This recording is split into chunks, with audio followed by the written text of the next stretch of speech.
Life without liberty is like body without spirit. And that's what this whole chapter is about. Chapter number 5, Indigo, by Louis Fisher, from our book Flamingo. Now, शुरुआत से शुरू करते हैं, quick chapter overview लेते हैं। Author का नाम Louis Fischer. Plot summary simple सी है कि चंपारण में एक बहुत ही गलत तरीके से एक्सप्लॉयटेशन किया जा रहा था पुअर पेजेंट्स का by the British land owners, और ये चीज को कॉग्निजेंस में लाया जाता है गांधी जी की।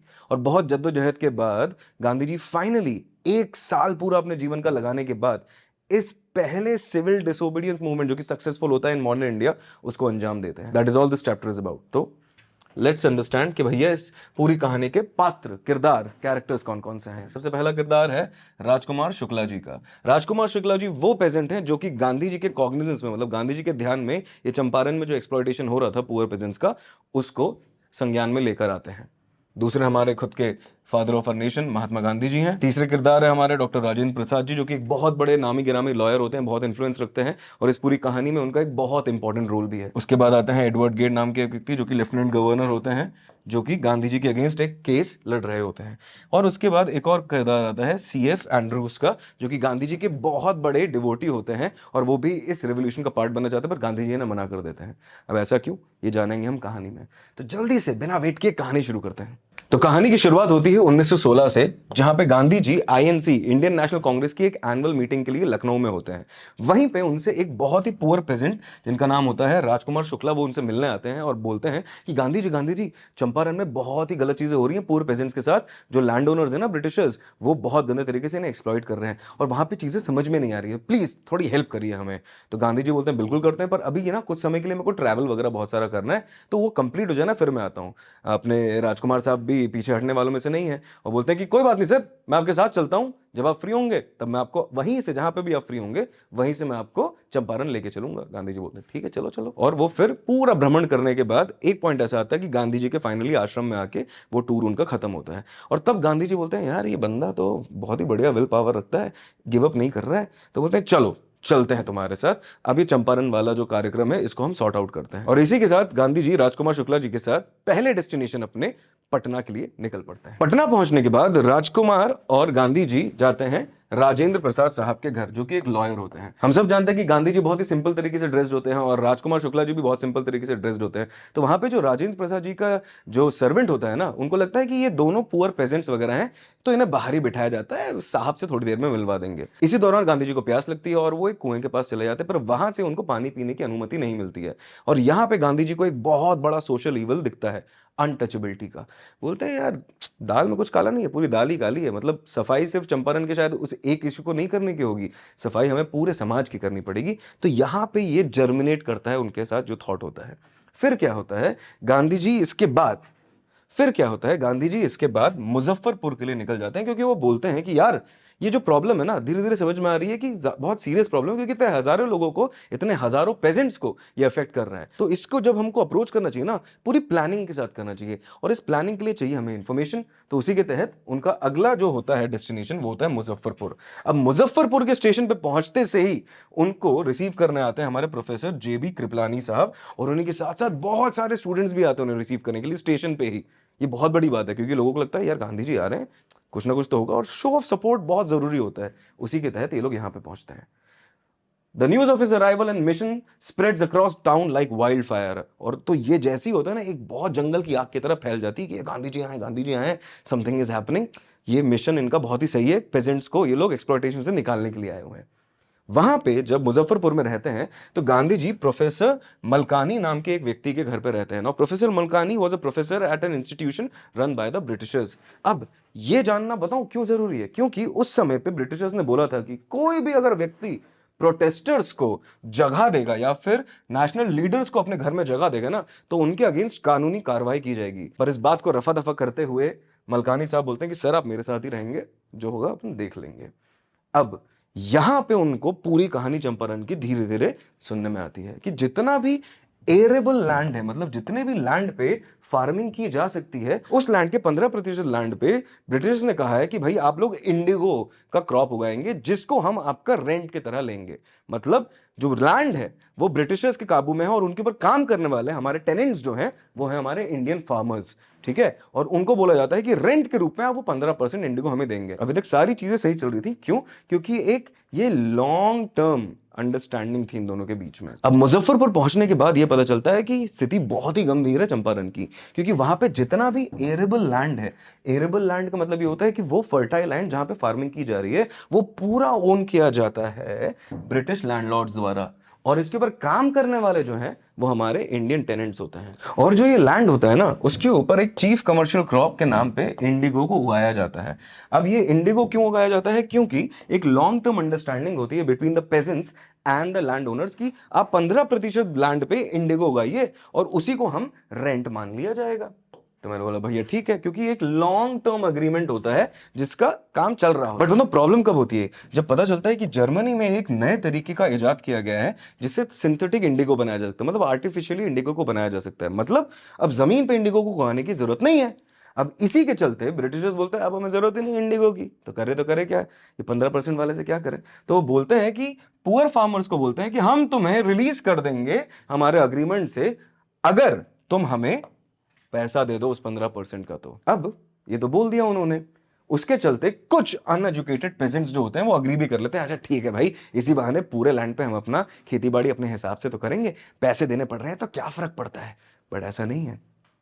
इसी रीजन की वजह से, क्योंकि कुछ लोग जाने अनजाने इस ट्रैप में फिर से पड़ते चले जा रहे थे, क्योंकि डेट ट्रैप की तरह ये धीरे धीरे काम करने लगा था कि अब 15% इंडिगो का रेंट नहीं देना मतलब जेब से पैसे देने पड़ेंगे। ये चीज को एक और illiterate but very smart peasant समझता है और वही है हमारे राजकुमार शुक्ला जी। और इसी के तहत वो गांधी जी को बोलते हैं कि सर चल के देखिए हमारे साथ, क्योंकि वहां जाने के बाद ही इस चीज को सॉल्व किया जा सकता है, क्योंकि वहां पे बहुत ही हड़बड़ी मची हुई है लोगों के बीच में, समझ में नहीं आ रहा लोगों को।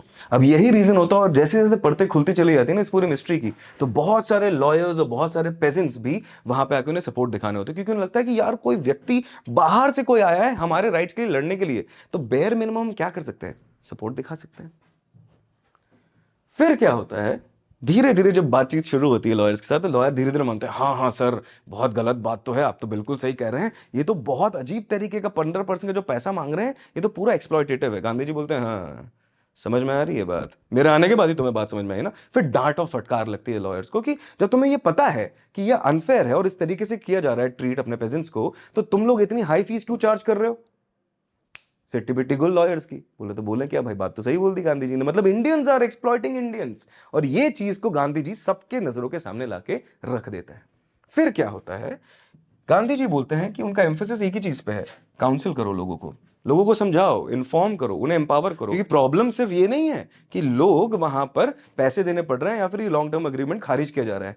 प्रॉब्लम ये है कि इसके चलते और ऐसी चीजों के चलते हमारे पेजेंट्स के, स्पेशली पुअर पेजेंट्स के जहन में एक डर बैठ चुका है। So it is the fear that needs to be addressed and not just this one problem. इस वन प्रॉब्लम की वजह से निकल के बड़ी प्रॉब्लम आई है, डर, खौफ। अब इसी के चलते बहुत सारी लीगल बैटल्स भी शुरू हो जाती है गांधी जी के आसपास। पहले वो जाते हैं एक ब्रिटिश लैंडलॉर्ड एसोसिएशन के रिप्रेजेंटेटिव के पास, पर बोलते हैं कि आप आउटसाइडर है, आपको कोई इंफॉर्मेशन नहीं दी जाएगी।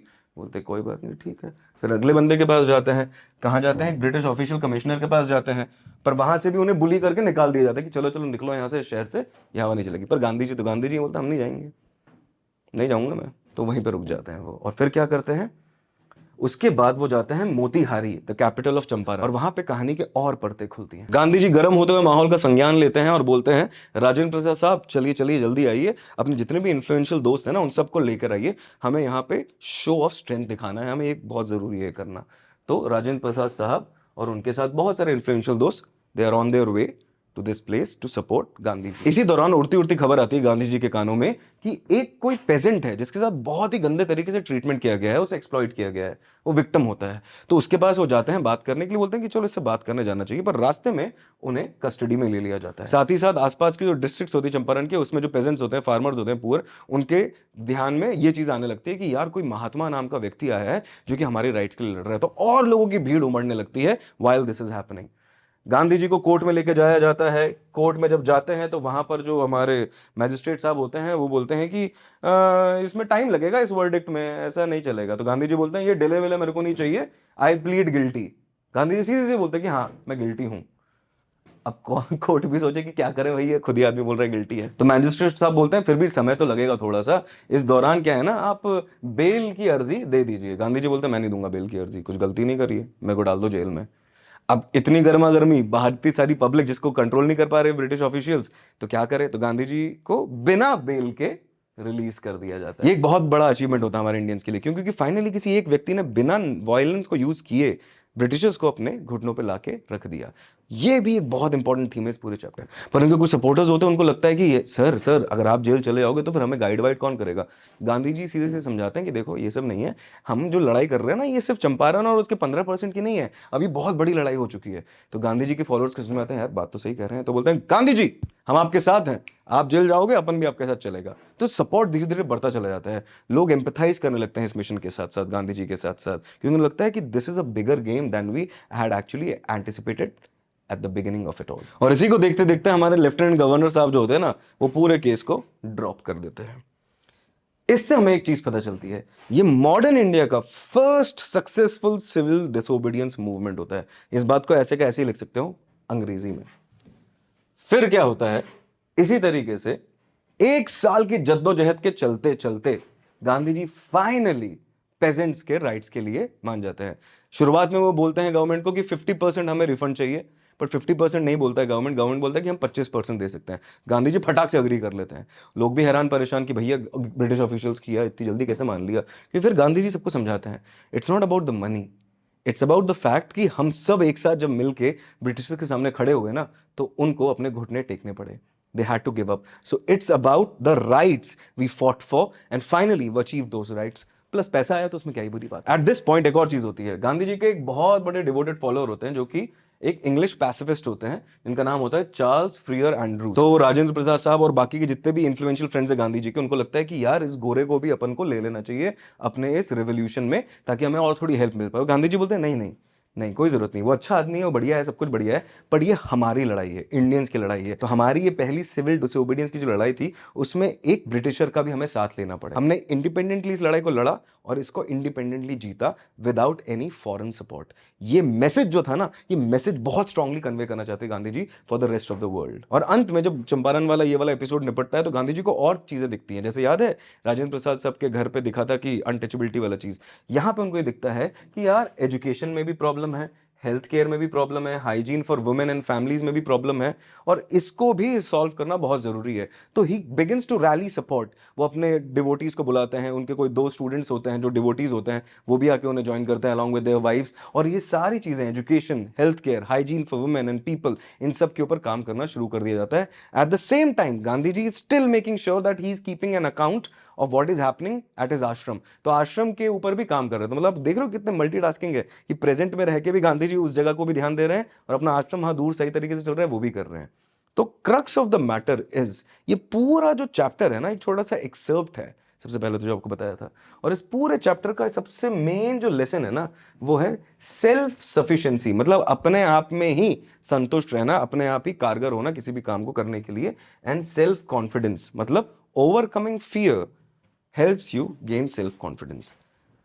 आई होप ये कहानी बहुत अच्छी लगी होगी। ये हिस्टोरिक इवेंट्स के ऊपर है, बहुत सारे फैक्ट्स वगैरह हैं, so the answer writing can be a little tiresome because we have to remember a lot of things, but it can be very interesting as well. एक फ्लो चार्ट बना के हम इसे समझ सकते हैं। अब आते हैं हम अबाउट द ऑथर के बारे में कुछ जानने के लिए। लुइस फिशर नाम का एक व्यक्ति है जो कि एक ज्यूइश अमेरिकन जर्नलिस्ट है। उन्होंने ब्रिटिश आर्मी में भी सर्व किया है, एंड उनके बहुत सारे कामों में से the god that field, life of Mahatma Gandhi, जिसका ये एक्सर्प्ट है, एंड लाइफ ऑफ लेनिन, ये कुछ बहुत अमेजिंग से इनके लिटरेचर, पीसेस ऑफ लिटरेचर हैं। अगर कभी भी लगे कि भैया आंसर में कमी हो रही है तो क्या लिखें मसाले के नाम पे, तो ऑथर के बारे में हम ये 2-3 चीजें लिख सकते हैं। और ऑथर के बारे में एक और चीज, ये नेशनल बुक अवार्ड के विजेता भी हैं हिस्ट्री और बायोग्राफी के क्षेत्र में। अब फाइनली आते हैं इंपॉर्टेंट वर्ड्स पे। सबसे पहला वर्ड है कन्वेंशन। इसके और 2-3 मीनिंग्स होते हैं, पर इस चैप्टर में इसका मीनिंग है अग्रीमेंट। वर्ड नंबर 2 डेलीगेट्स, मतलब रिप्रेजेंटेटिव्स। वर्ड नंबर 3 पेजेंट, मतलब एक स्मॉल फार्मर। एमैसिएटेड मतलब एकदम भूखमरी से, माल न्यूट्रिशन के शिकार, इसलिए थिन होते हैं, मतलब पतले से एकदम होते हैं ना, उन्हें एमैसिएटेड बोलेंगे हम। रेजोल्यूट मतलब डिटर्मिन्ड। पेस्टर्ड बॉदर करना, हरास करना, परेशान करना, उसके लिए वर्ड होता है पेस्टर्ड। एडवेंट अराइवल या फिर शुरुआत, इस केस में अराइवल है। कन्वेयंस ट्रांसपोर्टेशन, कन्वेयंस फी होती है। एंड आखिरी में चाइडेड, डांटना, फटकार लगा। ये थे इंपॉर्टेंट वर्ड्स और ये था ये चैप्टर। इसी के साथ वी आर डन। मिलेंगे अगले चैप्टर के लिए नेक्स्ट वीडियो में। नमस्कार।